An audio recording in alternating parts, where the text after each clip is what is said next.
You ask Tiger to solve. This deals with linear equations with one unknown. The final result is x equals -7/4. Let's solve it step by step.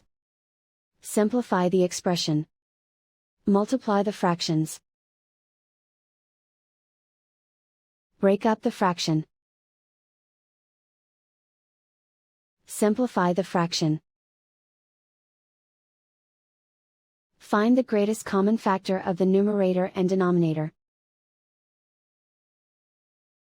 Factor out and cancel the greatest common factor. Group all constants on the right side of the equation. Add 7 to both sides. Simplify the arithmetic.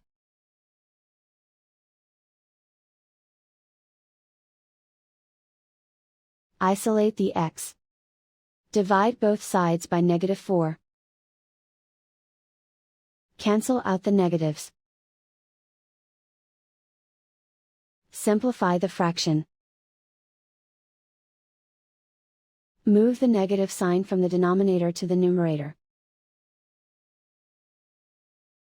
And so the final result is x equals -7/4.